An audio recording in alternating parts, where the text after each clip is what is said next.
Hello everyone, my name is Wild Rumpus, and I'm bringing you guys a round 3 game here from the Jimvitational 2.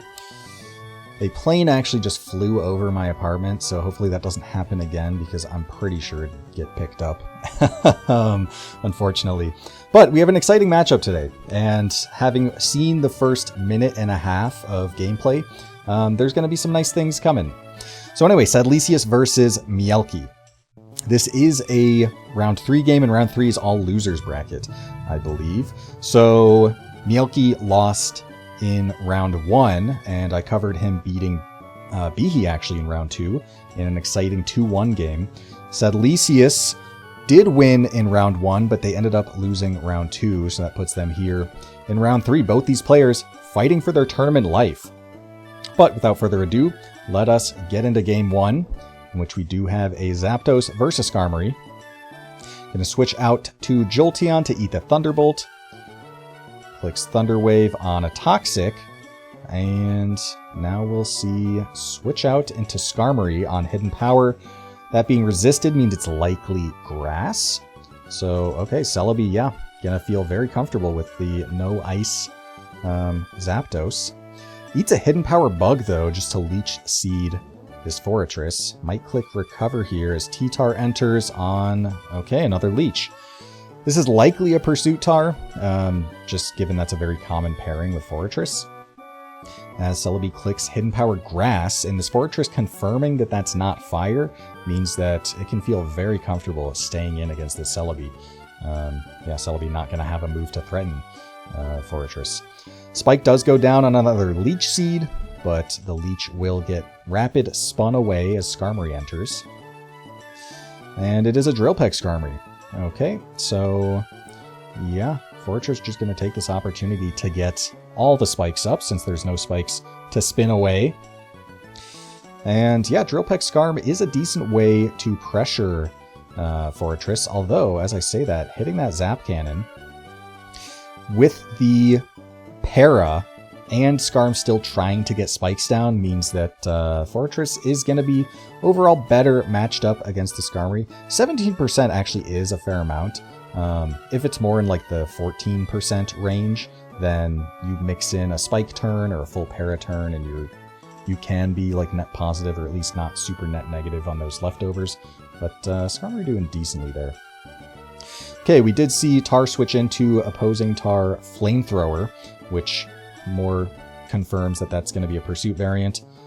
And switching out now into Starmie again on the Rapid Spin. Are we going to see a Pursuit or a Crunch here? Takes a big Surf and does click Crunch, so gets the turn right. But Starmie living and out of Sand range. Might be able to just KO Tar here. No, we'll be switching out into Blissey. And if this Starmie has Recover, then that Tar may have taken a bunch of damage for nothing. Does click Recover. And okay, it is Thunderbolt Blissey, so the Starmie is being kept low and probably going to get forced out here, yeah. Out into Celebi on Dugtrio, trying to catch the trap. Maybe trying to trap Celebi on the switch, or maybe trying to trap T-Tar on the switch, or maybe just trying to catch Starmie on the Recover. In any case, Doug not finding any value there, just getting some Hidden Power Bug Chip on Celebi, but eating a crit Hidden Power. I don't know if that crit mattered necessarily. That seems to be a really bulky Celebi, so it might have. If it's HP Ice, then... oh no, it already revealed Grass, so I'm not sure if it actually mattered there.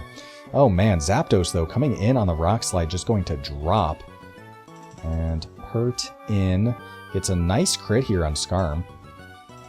And, okay, misses the second one, so overall pretty neutral there. Fori getting roared in, not exactly what Skarmory wanted to see. And yeah, with that spike down, Starmie is now dead. And Fori can feel pretty confident that there's not a second spinner. Mielke seems to have brought a offensive team, so 3 spikes is definitely looking like a strong option. Skarm is just going to be staying in and drill pecking. Trying to make something happen against this Fortress, because again, if you commit any turns to spiking, then you're giving that 6% leftovers chip heal, which can make a difference in the long term. Still, though, this Skarmory is, 18%, like 17%. We've seen pretty favorable Drill Peck damage, so that the combination of the paralysis and the intermittent spike click still wearing down Fortress faster than it's wearing down Skarmory. Alright, Blissey now enters. We're probably going to see a soft-boiled here. No, just clicks Thunderbolt. Okay. Chooses to stay low to keep Skarmory very, very weak, and maybe expected a KO there, or thought that it was possible. Okay, Spike Sack brings in T-Tar. And what are we going to see here from Blissey? Okay, a Sack into Fori. Fair enough. Skarmory's paralyzed and so low that it just won't be able to click any more spikes. And that lets Swampert in for free, not having to eat. Okay, that looks like a Banded Earthquake. 45 on what seems like a defensive Swampert. That's either a Lumtar that... it's either a Lumtar in a really offensive pert or Banded. And maybe Sadlysius knew it was banded based on Zapdos just full dropping to it. Because you can maybe... I think a defensive Zapdos can spec to live a non-banded Rock Slide. But nonetheless, Tar going to get sacked off here to Jolteon. And notably did confirm that it is not HP Grass, since it was neutral damage into T-Tar. That's a nice little mid-ground play / sack. You don't really want to get roared on Blissey, because you want to keep things healthy. Okay, there's a full para here. Good lord. And yeah, thinking you can just win without T-Tar, you may as well verify the hidden power. And Metagross last is a big threat here. Yeah, as we saw. Blissey gonna drop. Okay. We have the Earthquake. There's Boom Mind Games here. Are we gonna see the Protect? We don't. We see the Boom. And Mielke gonna take game 1 here. Exciting endgame there. And yeah, Swampert did have Protect, so it was definitely 50-50 mind games there with the explosion or not. And honestly, okay, no, Skarm was too weak to do anything. So yeah, Mielke gonna be taking game 1 here. I will say, Blissey eating that para, full para, probably not gonna matter in the grand scheme of this game, because having revealed Thunderbolt, pretty unlikely, I'd say, that Blissey has a status move. Thunderbolt's usually a Calm Mind Blissey move, which doesn't carry status. But I guess if you can survive 1 hit from the Metagross, then you can fish for a Thunderbolt para or an Ice Beam freeze. So there's that, I guess. But yeah, overall pretty inconsequential. Metagross just kind of the right mon to have here in the last slot. And correctly predicting the no Protect from Sadlysius. Mielke able to take game 1 here. Alright, let's hop into game 2, see what's going on. So Zapdos versus T-Tar lead. Zap gonna get scared out into Swampert on an immediate DD. Okay, and T-Tar just trading damage. Surf is just shy of a KO, but could be within a roll. And Hyper Beam, that is an interesting tech. I would imagine that Sadlysius is gonna have another rock type in the back, because it looks like that T-Tar kind of tailor-made for exactly what it did, which is bring out a sturdy rock resist and just chunk it. We do have a Cloyster setting up spikes here, giving Swampert a little bit of leftovers chip heal, but okay, reads the Boom quite nicely there. So Swampert is going to stay alive, but Jolteon very much threatening potential HP Grass. But notably, with those spikes going down, that leftovers chip heal on Swampert still being somewhat counteracted. Okay, Meta enters, eats a Thunder Wave. Not really what it wanted to see, as Zapdos enters on the full para.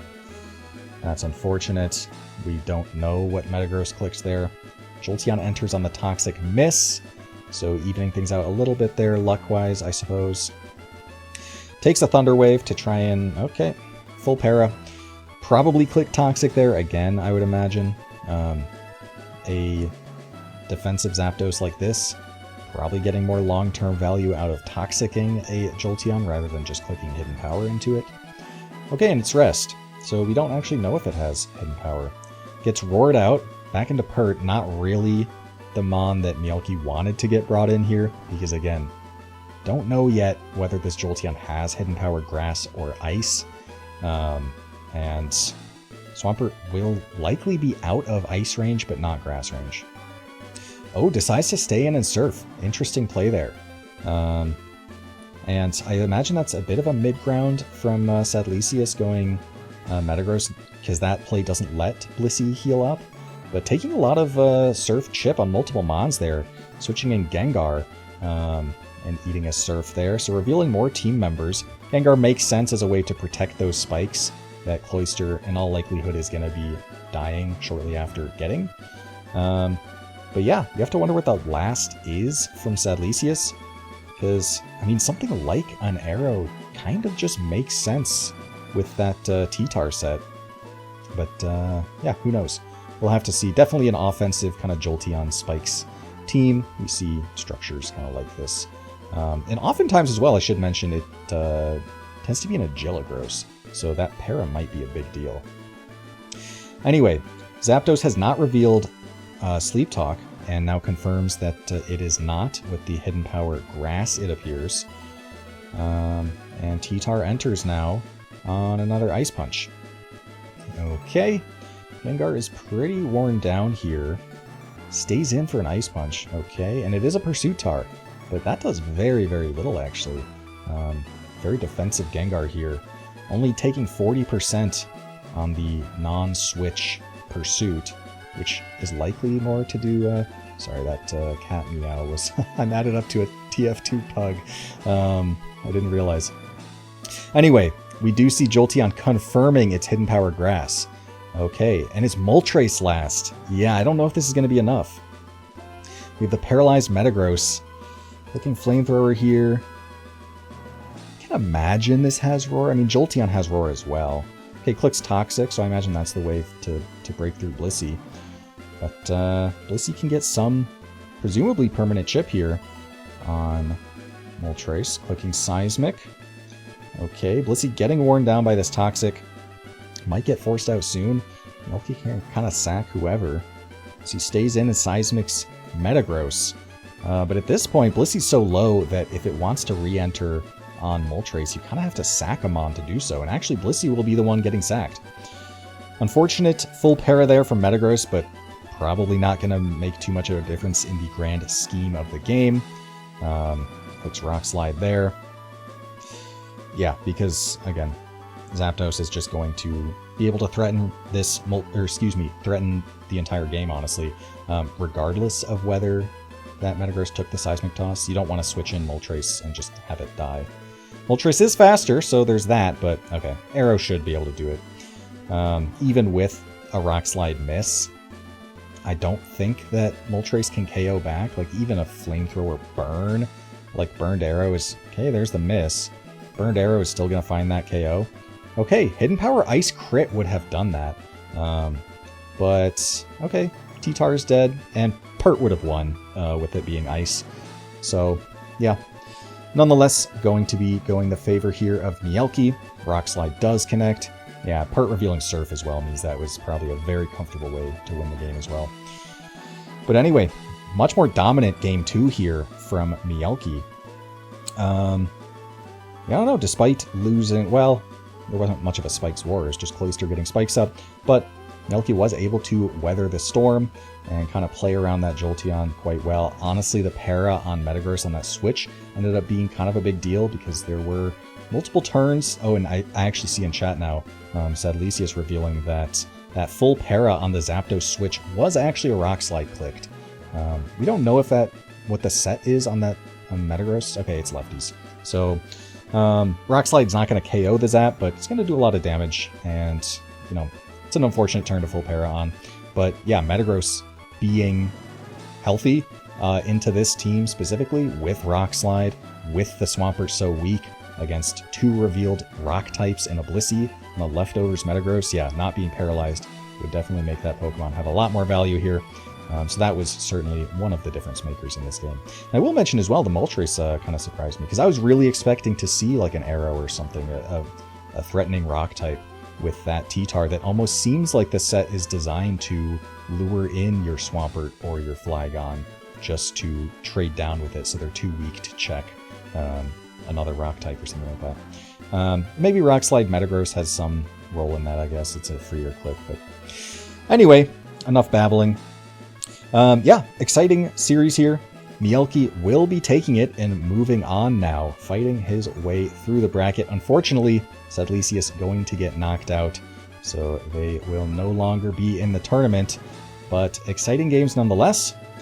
And yeah, hope you guys enjoyed this series today. If you did, or even if you didn't, just subscribe to Revival Tournaments anyway. And yeah, I might go play my pug afterwards. I think I missed it, unfortunately, but alas, there's Pokemon to cover.